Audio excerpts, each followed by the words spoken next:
Hello, welcome back everyone. Hope you managed to grab a quick cup of coffee or tea.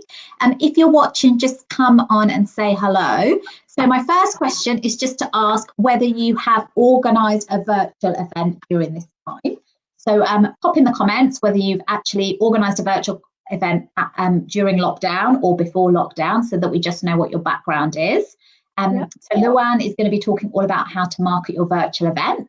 We'll just give it a few minutes for everyone to come on and sign up, which would be come and say hello, which would be great. So yes, and Luann is based in the beautiful Cotswolds, aren't you? So I am, yeah, and that's kind of what's been so wonderful about virtual events. Even though I'll share in a minute my background, but I've been able to get involved with so many more events without a 2-3 hour travel time, kind of out of the countryside into cities. So as much as I miss people and face-to-face events, there has been some benefits as well. Yeah, fantastic. Hi, Sammy. If anyone else is joining us, a few people watching now, just come on and let us know if you have actually organised a virtual event during this time in some format, whether that's been on StreamYard, on Zoom, on Instagram Live, on Hopin, on Remo, on a platform, and that will be really useful to know. Luann is based in the Cotswolds. It's such a beautiful part of the UK, I think. So nice. Yeah. Really peaceful. And we'll just give it a couple of minutes for everyone to join and then we'll start. So Luann's going to be talking all about how to market your virtual event. Quite important at the moment. So many virtual events out there, hybrid events. So really going to be talking about that. I will introduce Luann now and then I'll pop off and then everyone pop their questions in the comments and I will answer them as we go. And if you see anywhere it says, if you can't see, if there's any problems with slides or sound, then pop it straight in the comments and I will get that sorted. Hey, Tony, how are you? So Tony, do you want to let us know if you've organised any virtual events during this time? Same with you, Sammy, or Sammy said, here we go. I did a virtual event for Patrick's Day and being locked down through Facebook live stream. And did that go well, Sammy? Did you enjoy that? Because Facebook Live is a new feature, isn't it, that they've popped in. And Michelle has said she's interested to hear about best practice. Brilliant, Tony has. Yeah, she's done a virtual event. And Hayley says, hello, haven't yet had the opportunity to arrange a virtual event, but I've attended lots. Fantastic. So just Lily says, hello, a couple of quizzes over Zoom, but nothing major. No, at least you know, just to check what everyone's background is. Brilliant. Right, let's get going then. So we've got Luann joining us. She's a chartered marketer and fellow of the Chartered Institute of Marketing. And she's got more than 20 years experience in agency, client side and consultancy roles. She regularly delivers training courses on behalf of Google, LinkedIn, Facebook and Instagram, Chartered Institute of Marketing and a number of UK university business schools. So I am going to pop Luann's presentation up now and hand over to Luann. And I will be here. If there's any sound issues or the slides aren't moving like the other session, then write it in the comments and I'll fix that. And pop any questions up and I will be back to ask them afterwards. Fantastic. Over to you. Thanks, Samantha. And thank you to those that are watching this session live. Thank you if you're watching the recording afterwards. I think virtual events, I was doing them before lockdown, but I have been doing them more and more. And as Samantha's already kind of shared part of my intro to this session, I will share with you that I think I'm coming from a few different angles on this topic about how to market your virtual event, because I do market them as a marketer. That's always been part of my role. Events have been part of the work that I do with clients, hosting them, organising them, attending them as delegates. But I am also a speaker at a number of events as well. If anyone is a premium member of LinkedIn, if you pay and have access to some of their advanced features, you will see that they have a huge online learning library of courses. And a couple of years ago now, I authored, and it's still live, it's still relevant, a course on there called Marketing Your Event. Now that's a pre-recorded training course and is very different. There's lots of different types of events. That's a pre-recorded event, but I do also teach. This is pre-lockdown in a classroom, being able to interact with a small group and ask questions. So hopefully we can be a bit more of the kind of interactive session today with your questions. rather than me talking to a pre-recorded screen. I do have a general marketing background, but I am also a specialist in social media. LinkedIn, as I said, I work with them. I'm also an accredited trainer for Facebook and Instagram, and I'm a coach for Google's Digital Garage initiative. I have got a slide deck for you. I've got about 20 slides, so a few, but we've got an hour. We will share the recording. You can have the slides. If there is anything else you need afterwards, I'm always happy to take questions via my social media accounts or email, or if you want to get in touch. I know sometimes people think of things during the session, or sometimes something pops in their head later on, or perhaps you're watching it on a replay. So the big shift from physical to virtual events. Stats in April were that 74% of all conferences and exhibitions have either been postponed to the last quarter of 2020, and the remainder have been cancelled altogether. Since this stat came out, obviously we have now had some government guidelines for England about hopefully face-to-face events returning from October this year. But I think virtual events did exist before lockdown, and I think they will be a huge part ongoing, and we'll probably see more hybrid events as well. There is some benefits to these virtual events, both as speakers, as delegates, in terms of time, in terms of travel, and other factors around it. But of course, with virtual events, it's not just about switching. I've had many comments, particularly earlier on, oh, it's just switch. It's just add a webcam to what you do. But it's so different, a virtual event. We're using Zoom, Google Hangouts, BlueJeans, Microsoft Teams, GoToWebinar, StreamYard, Hopin, ON24, so many different pieces of software are available, each with different benefits and things like that. But we all need to get used to these platforms and what they do and how they interact. And something that I saw quite recently on an event was almost, remember back to going on flights and you got the safety videos to start with, and sometimes they got quite creative in that actually sometimes we need a reminder of how to interact and use these platforms, both as speakers and delegates, to really make virtual events interesting, interactive, and not just a bland screen recording. So hopefully you will enjoy this session today. This is about event marketing. So Samantha had already asked to hear if you have organised virtual events, but I would also like to know from you through this session how you heard about today's event. Before I go into marketing ideas, I want us to think about, change my slides, I want us to have a think about why we host corporate events. What is in it for us as event organisers to put on events and do all this work that it takes? And there's several reasons. It is great for brand awareness, particularly during the last few months, keeping visibility and staying visible, whether people can buy from us right now or need to remember us to buy from us in the future. Keeping our brand alive and aware is great. A great reason for events. It gives you something to really talk about as well. Personally, that's why I've got involved in so many. It's a way that I can really stay visible. It is a way when you host corporate events to showcase your business, what you do, how you do it, and give it some personality in the way that you style the event. Events are also about education. I know one person has already put about wanting to hear best practice, so hopefully I'm going to share some of that. Education, being inspired, perhaps to do something differently, perhaps to go away and learn something else. Entertaining is also what corporate events are for. I'm not going to do too much of that today, but hopefully you will see some other events that do entertain you and keep you watching, I think is most important. They can and should be used, particularly in corporate life, for generating leads, whether that is just because you're attracting new delegates that you haven't spoken to before. You can add them to your email list, your database, etc. So it's about generating new opportunities, but also for your existing customers as well, to retain them, to keep their loyalty, to stay in front of them, let them know what you're doing, new products, services, things like that. So events are hugely valuable.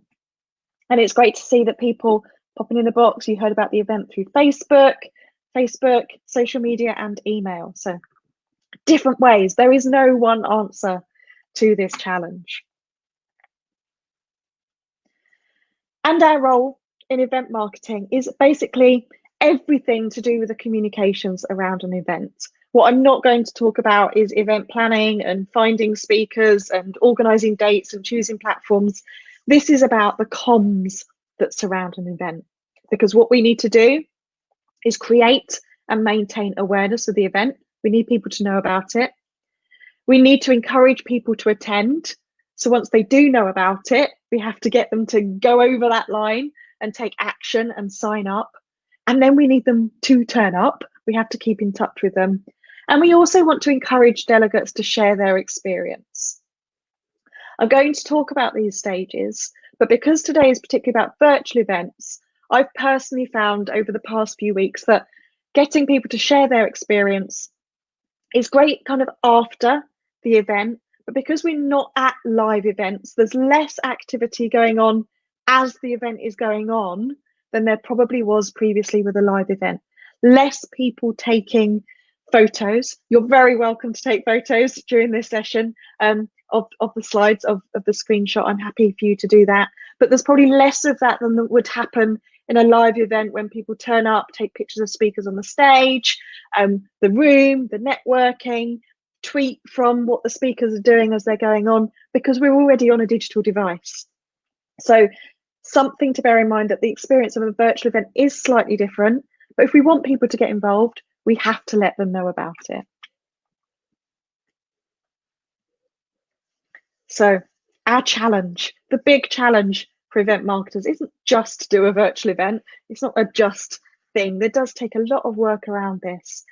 So what we need to understand when we're asked to organise an event, or we decide ourselves that we're going to get involved in hosting and promoting an event, is we have to really focus on what is the purpose? Why are we doing this? And why should someone, the person that we want to attend, why should they take time out to listen to it?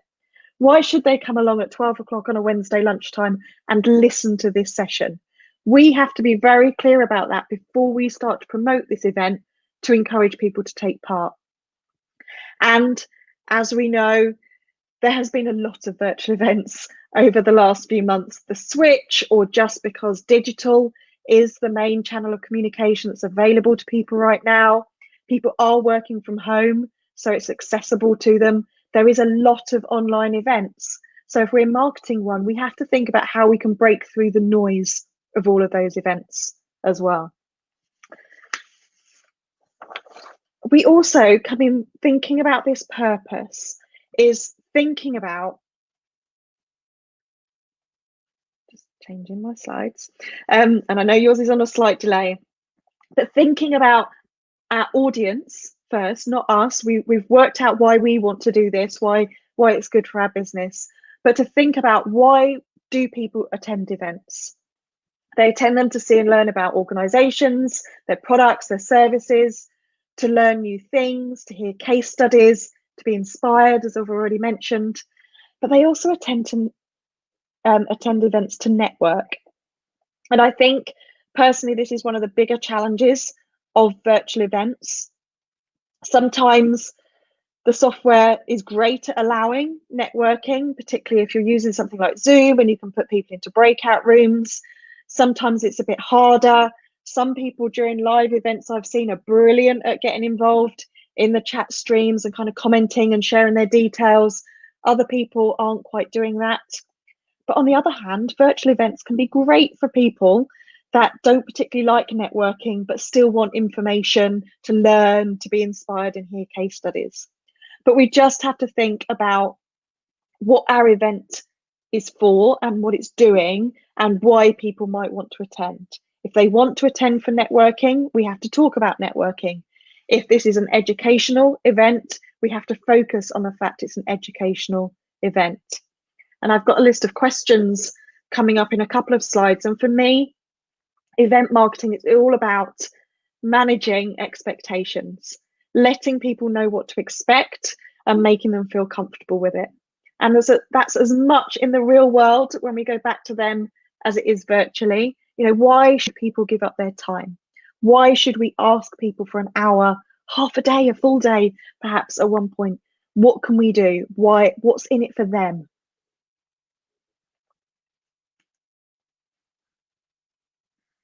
So, event marketing, 3 stages, 3 really important stages. And I think as event organisers, as event marketers, we very much focus efforts on the before stage, getting people to attend. And I'm sure Samantha's already prepped what she's doing right now. She's watching the comments, maybe taking some screenshots, but pre-planning what you're going to do after an event is just as important. I know sometimes if we're organising events, it can be just a massive sense of relief that it's done, that people showed up and enjoyed it. But there is also a huge amount of work to do afterwards if you want to maximise those benefits. And that's as an organisation and as a delegate as well, or anyone else involved. So when we're writing a plan for our event marketing, we need to make sure that we have a plan for all 3 of these stages. And we should do that planning beforehand. We don't start planning the after at 1 o'clock today. That's already pre-planned. I'm a big fan of checklists and writing lists as I go through. As I've done this more and more, it's a bit more instinctive, but I still think it's really important to just think about these 3 stages when you are marketing any event. So the first stage, before an event. I think you can see this. I've blatantly stolen this screenshot from someone earlier. I spotted it on their LinkedIn this morning. I'll let you know what it's about in a second.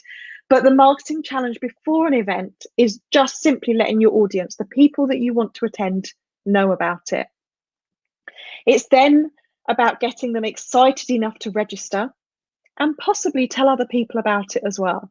That is the great thing about virtual, is just being able to let other people know that this is going on in case they haven't seen it. And then it's really important that you keep your audience updated about the event. The key difference between virtual events, and particularly because people have pivoted to them during lockdown, is that the lead time isn't nearly as long as a live event.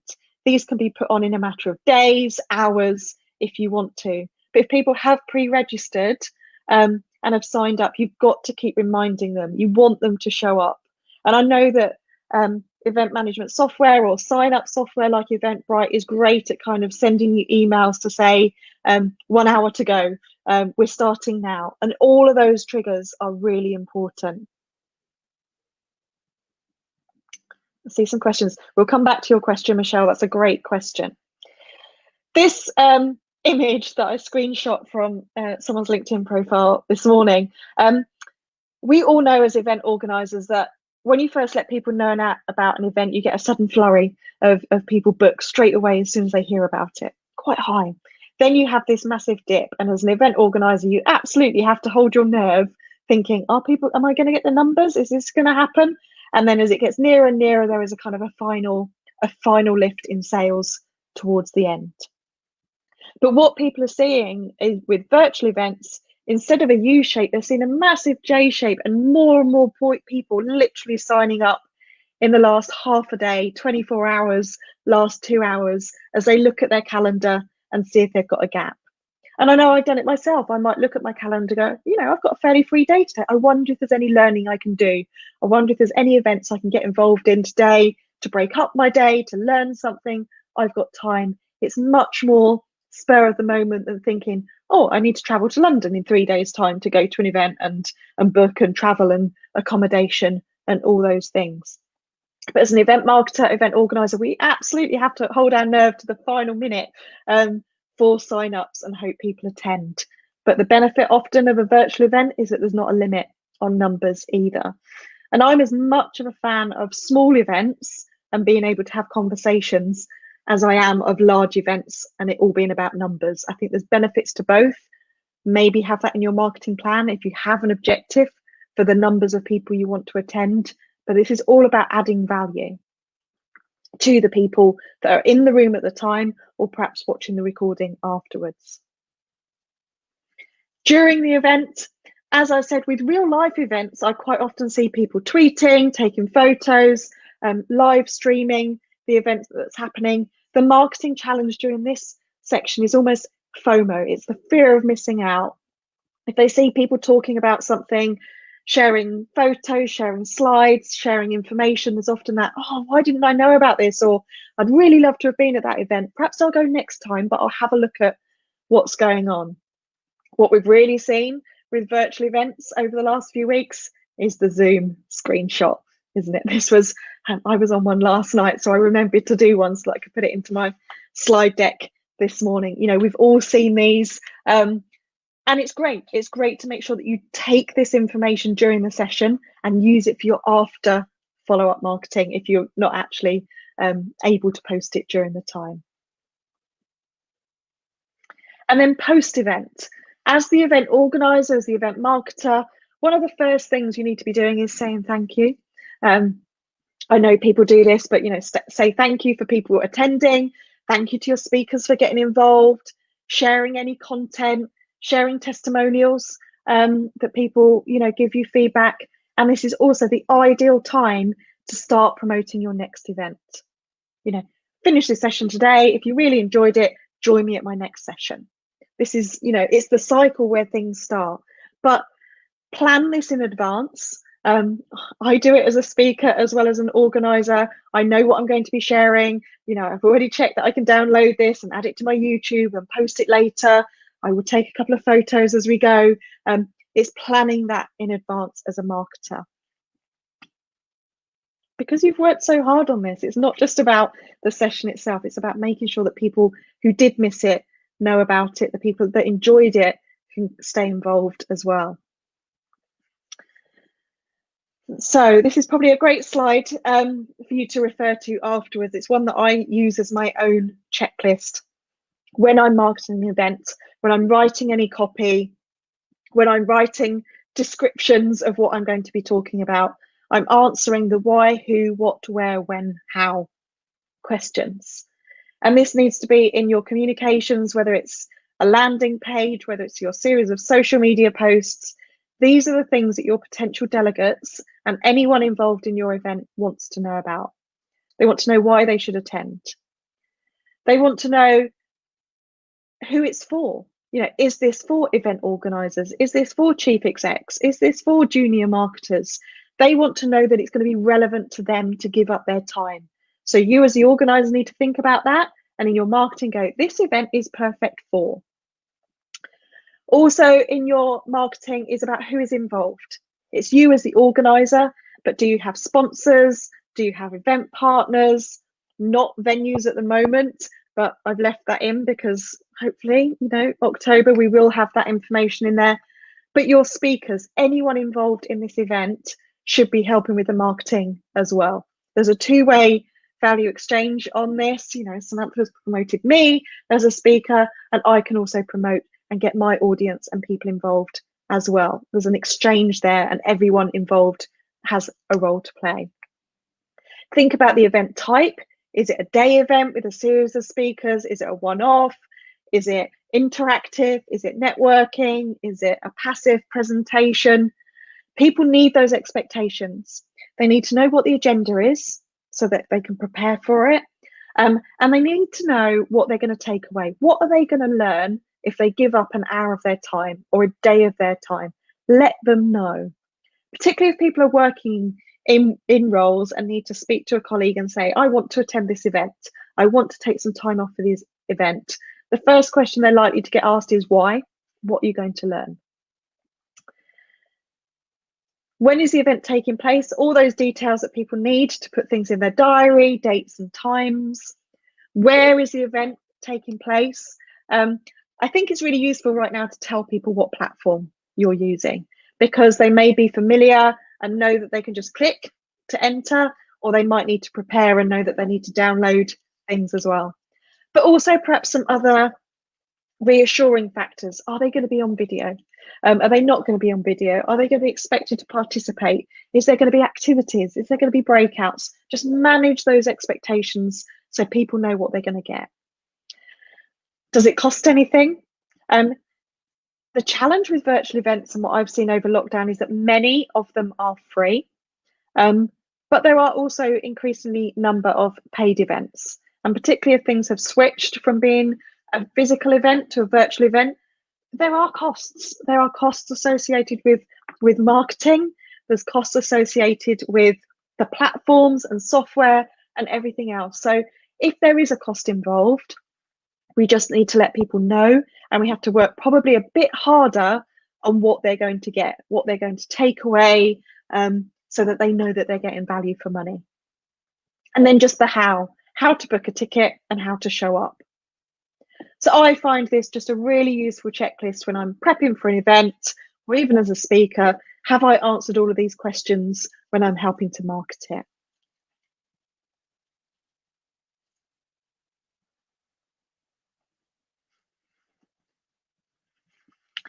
Key things that we can talk about, it's not just here's an event, come along. We can create what I call milestones in our event.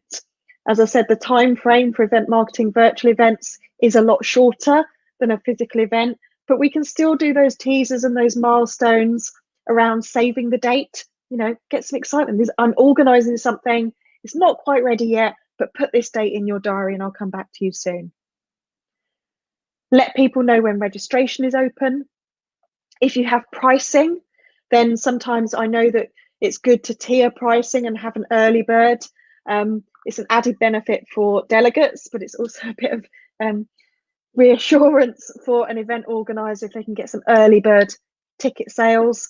Not just about money, it could just be that the first people to register get a value add. Get a one-to-one with the speaker or something like that, but just tease people to get them booking earlier. Reveal your content.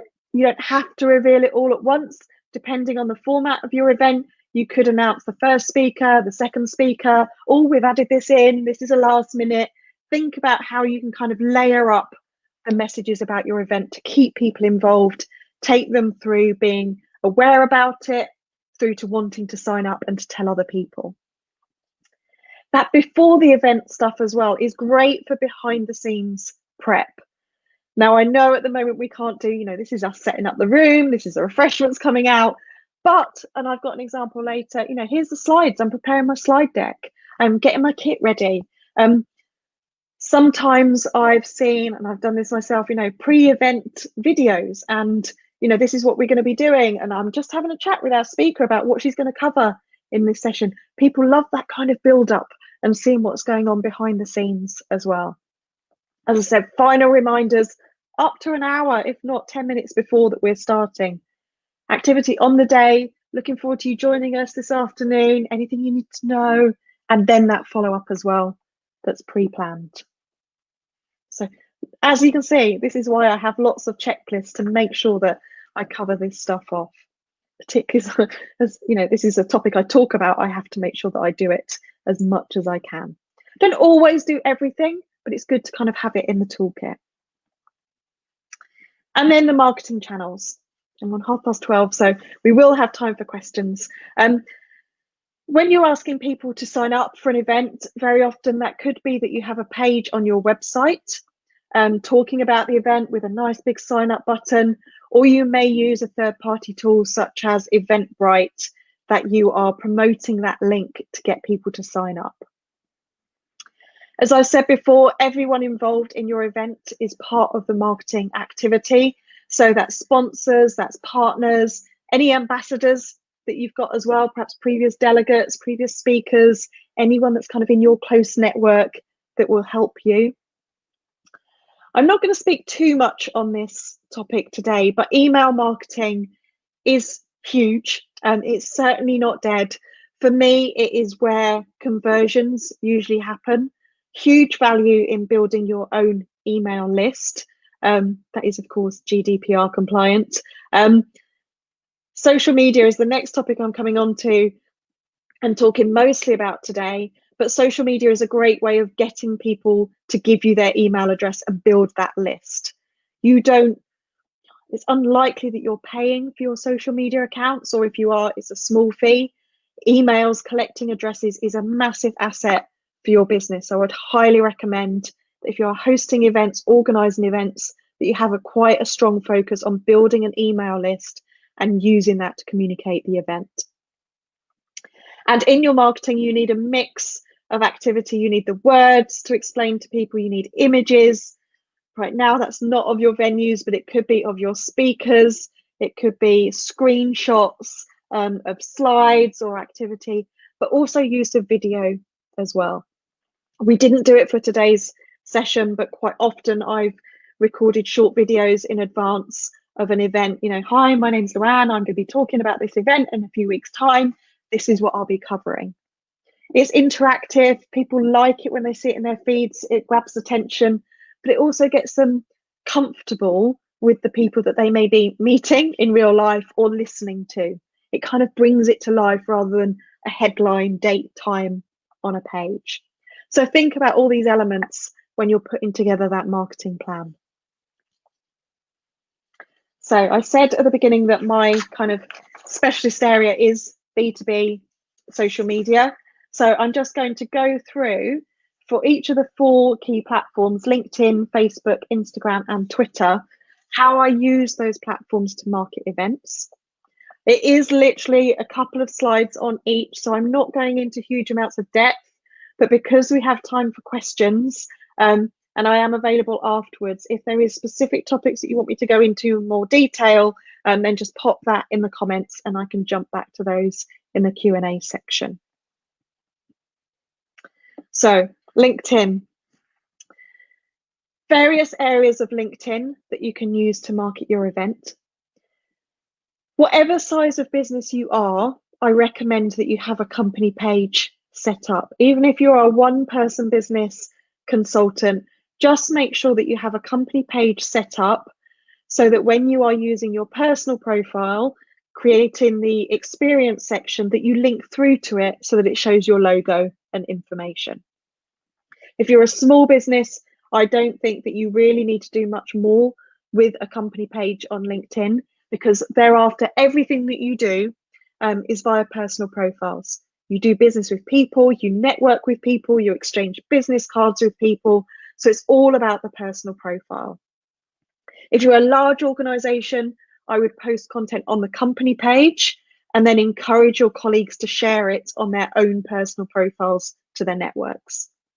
And that's done through what I call a status update. It's that box at the top of your LinkedIn page that kind of asks what you're doing today. And again, that could be anything from save the date, register, I'm speaking out, looking forward to this tomorrow, just telling people about the event and answering those who, what, when, why, how questions. LinkedIn groups do exist. They're not always relevant right now. There's a lot of self-promotion that goes on in some of these groups. But if you can find groups that are relevant to your audience, that are relevant to your local business area, perhaps, you can often find 2 or 3 groups that will allow you to post in there a relevant event. So this could often be local LEP groups, it could be local Chamber of Commerce groups, it could be event groups that are particular to your job function of your target audience. Find those groups, see if the group owner kind of permits people to post about events, and if they do, go for it. Just tell people that you're organising an event, why you think it's relevant to them, and include the registration link.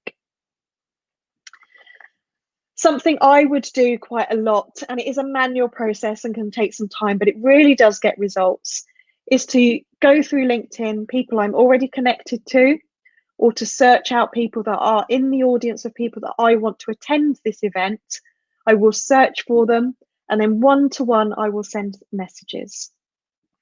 I previously was chair for a local marketing group in Gloucestershire, and every time we organise an event, I would search through LinkedIn, find people that I thought it was of interest to, and literally send them a one-to-one message. Hi, my name's Luann. I'm the organiser for local marketing events. We have something coming up soon that I thought would be relevant to you. Here's the details. Let me know if you have any questions. People like personal invites to things, and they are more likely to respond. It does take time, but if you have some time to do that and build up your network as you go, that can be really effective way to get people to attend. And don't forget to connect. This is all about networking on LinkedIn. It's the virtual exchange of business cards. So do connect with people, whether it's the organizer, the speaker, anyone else you know that is going to be attending beforehand, and do follow up as well. So a small plug. If you do this, just make sure that you include a note so that people know that you were at the same event because you've seen them in the comments field, or that if you're contacting the speaker or the organizer, you just make sure that you kind of alert them and say, I saw you speaking today and I'd love to connect. This is how it works. I was on a networking event last night with some people in the States, and they said, can you send me some Cadbury's chocolate? And I was like, of course I can. But also that was a brilliant opportunity to send them a note afterwards and say, hi, I met you earlier. I wasn't joking about sending you some Cadbury's chocolate. Give me your details and let's keep in touch. And we had a really nice exchange of conversation. And that's what we want to do if we're trying to network. And actually LinkedIn is a really good tool to allow us to do that.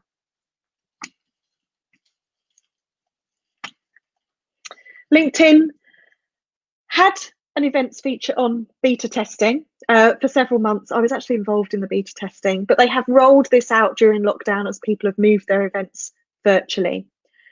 I would say this is most relevant if you have a network on LinkedIn that are relevant to attend your event, or if it's a B2B audience.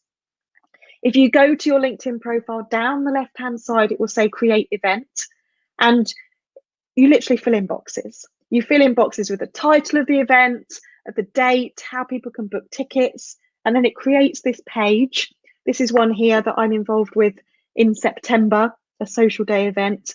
Once it's set up on LinkedIn, anyone that gets invited can then invite their own network to it.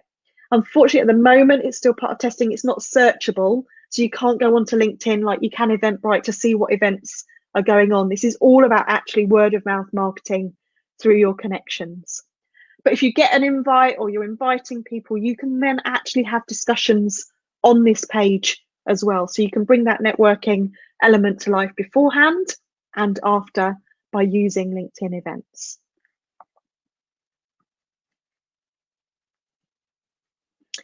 Facebook, a few people said they heard about today's event through Facebook.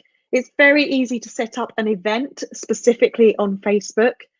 If you have a Facebook business page, which is what you need to then be able to set up the event, put it on both your page and the event. Take those two opportunities to post information, but do put it as an event, because the great thing about listing an event on Facebook is, one, you can tag in anyone else involved, so whether it's an organizer or your speakers, but also Facebook is a great place where people can go to find events that are going on. They can be set up to have alerts for events that are in their local area, but they can also then indicate whether they're interested and they're going, and you can post more information on that event that's on Facebook. Facebook groups, a bit like LinkedIn, can be a place where you could promote your event. If you have groups, again, they may be relevant to your local area, or they may be relevant to your target audience. Quite often there will be promotional threads on there, or you might just want to contact the owner, the manager of the group, and say, I'm organising an event and I really think it's relevant to everyone in your group. Would you mind helping you promote it? Groups are quite a focus for Facebook right now, for people to be going on, to be networking, peer-to-peer support, local support, questions and recommendations, more so than the general newsfeed. It's the groups that get us to go back and then see what our friends and family are up to. So I would recommend using them. That's a whole nother kind of presentation, but a combination of groups, posting on your business page, and using the events feature is the way to promote events on Facebook. Facebook could be the place where you want to spend a small amount of money promoting your event. You can do that either from the event itself as a post, or from a post on your business page. And the good thing about advertising on Facebook is that you can be very specific about who sees that ad.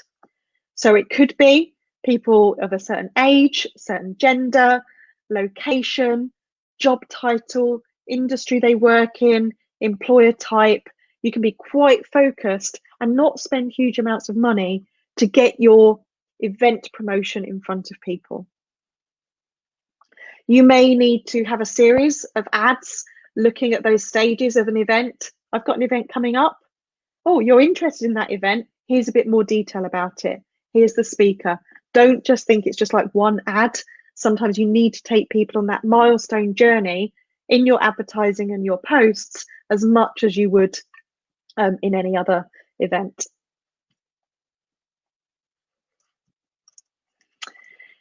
Instagram, I love Instagram. I think Instagram is the place to go for behind the scenes, what's coming up, what you're doing, and it doesn't all have to be about photos.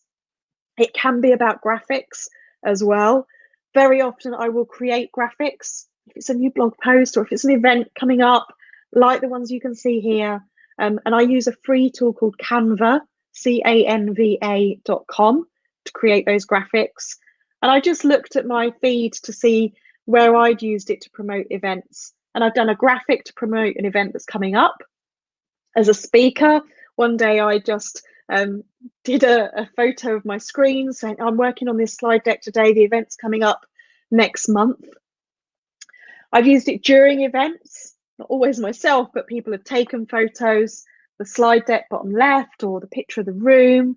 And then I've used it afterwards as well if anyone has sent testimonials, whether they've posted it on their own accounts or whether they've sent me something. Quite often I'll create a graphic of that. I know Samantha has used stories quite a lot promoting this event because she's mentioned me and I've been able to share them. Again, as a speaker or an attendee, stories are great. These are the feature that appear along the top of your Instagram when you're logged in. They disappear after 24 hours, but you can save them as a highlight. But I like to do this as part of my follow-up. Take a picture of my screen, had a great lunchtime webinar, DM me if you want a copy of the recording. It's all about storytelling all the way through from start to end, making the most of this activity that you're putting your effort into, using the tools that are available. And as you can see, hopefully this is kind of a mental checklist of the things that you could be doing.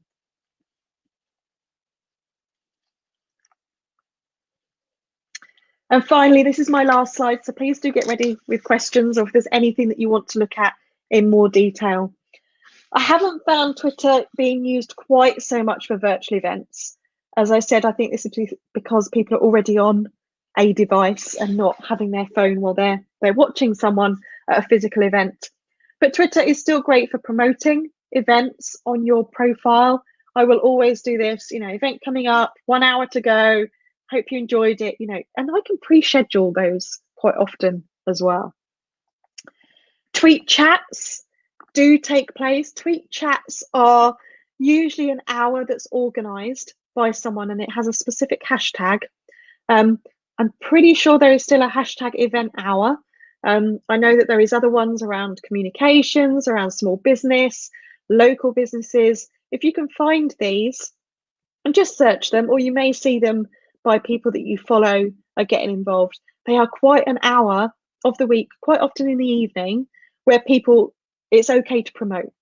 It could be hashtag event hour, I've got this event coming up. People ask questions, but it's quite a community way of getting involved. So have a look at those. Twitter is also, like I said with LinkedIn, searching out people to attend. You can search Twitter. This is about searching what's in people's Twitter bio to see what they've put. And very often, if they're using their Twitter account for work, they will have put their job title in there. Think about if there's any big industry events that they may have attended before. And if they were active on Twitter, they may have used a hashtag for that event.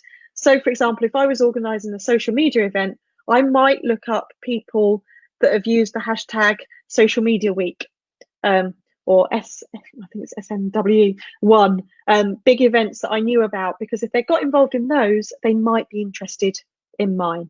I could just follow them and hope they'd follow me back and see my content, or send them direct messages, just like on LinkedIn. Came across your profile, see you're an event organizer, thought you might be interested in this event I'm organising. Takes a bit of time. might be something that you build up over time if you're regularly organising events, but those direct messages do work. I'm also a big fan, I've mentioned lists, but I'm a big fan of using and creating Twitter lists for the future. You can create a list on Twitter.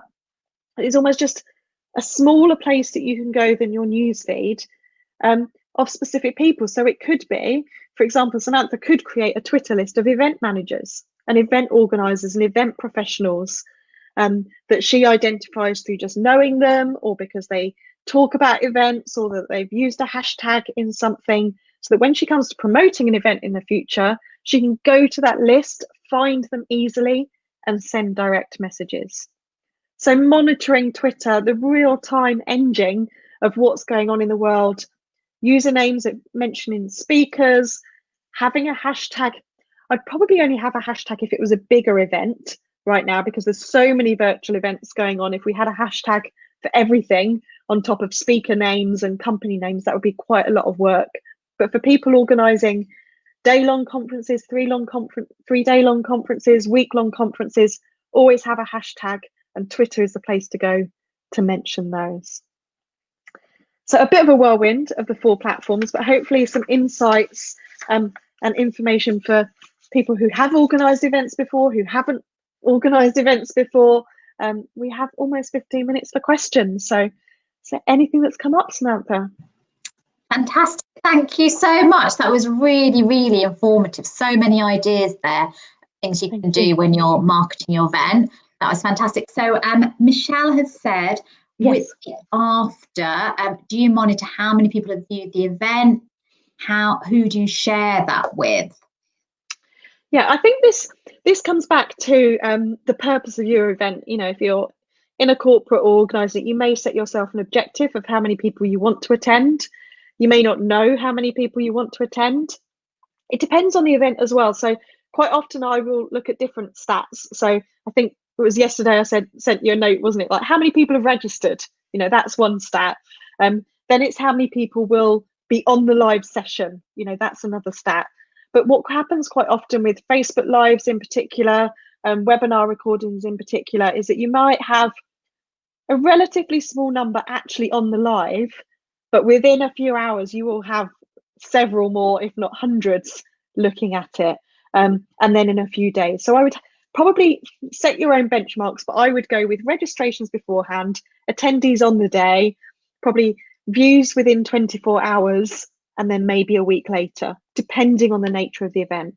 But it always depends on what you're doing. It could be an event, you know, like you've got today with a series of speakers, that you need to do that for every session as well. I think with data, it's always thinking about, what are you going to do with that data when you've got it?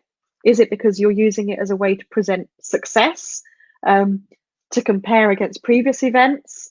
But also, ultimately, if you have an objective for sales or lead generation, that is the big number. You know, you could have hundreds attend an event but never buy anything off you, or unsubscribe within a week.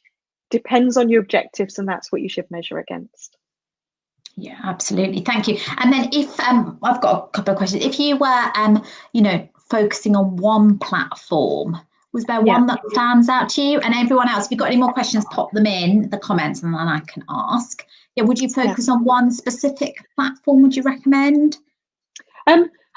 The answer, there's always a balance. There's always a balance of time and resources with your objectives, isn't there? And the thing about digital marketing channels is that they're seen as free, but actually they can take quite a lot of time to create this content and post this content and manage it. So I think it's always about, you know, what I've included today is like loads of things you could do. To do all of those for one event, you know, say a 1-hour webinar is a lot to do and probably not realistic.